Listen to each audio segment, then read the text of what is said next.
Hello, welcome to Mr. Sevvy's kitchen. This is the right place for you to learn how to do some Mexican salsa, and I'm going to explain to you the steps.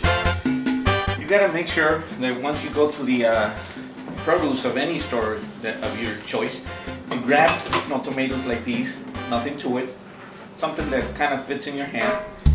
I myself like to use 4 of them, okay? So once you choose them, you also need to know that you need to choose jalapeno peppers the way I do it, particularly about this size. You can kind of tell, okay? You gotta make sure that you can take the stem off of all of them and then put them in some kind of container because you are going to wash them, okay? So keep that in mind. Something like this is good enough. Now, in my case, I'm going to use 8 jalapenos like these for these 4 tomatoes. Okay, so keep that. Also, in the tomatoes, you got to make sure that you take this part out, you know, where the stem used to go, just grab a little knife and just, you know, whatever which way you think is best. You want to make sure that you don't have it in there. And then you need to also wash these tomatoes and put them in the same container where you're going to be able to just rinse them out, okay?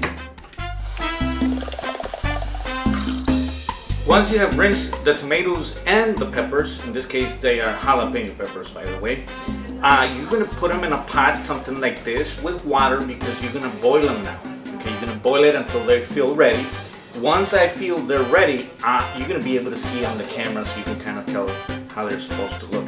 Also, in the pot, you're going to throw in there some garlic cloves in there. In this case, for the quantity that I'm going to make, I have 1, 2, 3, 4, and 5 cloves of garlic that you're going to boil with the rest as well. After 20 to 30 minutes after you start boiling the peppers and the tomatoes, you want to poke them just to make sure they're ready for it. If the knife goes in there real smooth and easy, they're pretty much ready.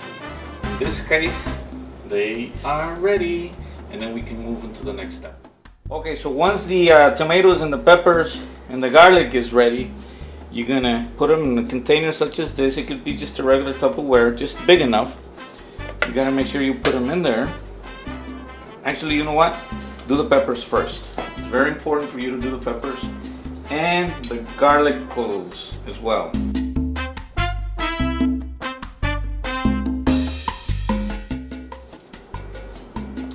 And what you're gonna be doing now, you're gonna be putting some salt. The salt is relative. It's sort of kind of like whatever you think is best for your taste. That's about right for me. And you're gonna grab anything that you can smash the peppers with. Now in this case, this is plastic and this is glass. That's good. It's a good combination. Never do glass with glass. You can do plastic with plastic if the plastic is hard enough, because you're going to be doing this, smashing the peppers down.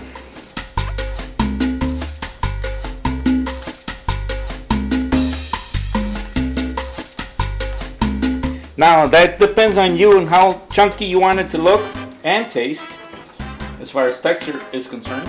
So I leave it up to you. In my case, I kind of like the way it's ending up to look like right now. It's about right. Once you do that, you can come back and put the glass on the side for now and grab the tomatoes. And you're gonna do 2 at a time because it's kind of big, and you're gonna smash them as well. That's a lot easier than the peppers.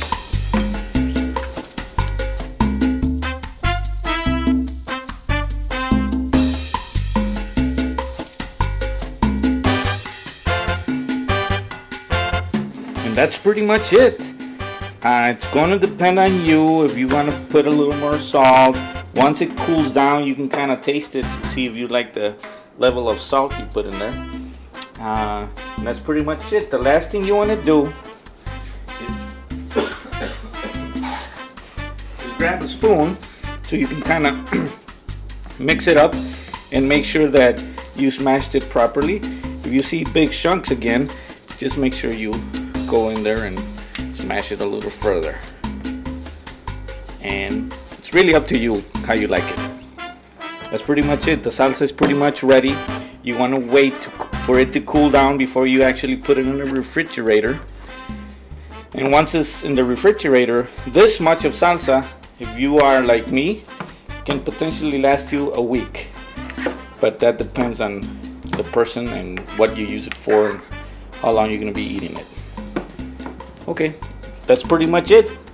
This is Mr. Sevvy's Kitchen. Bye-bye.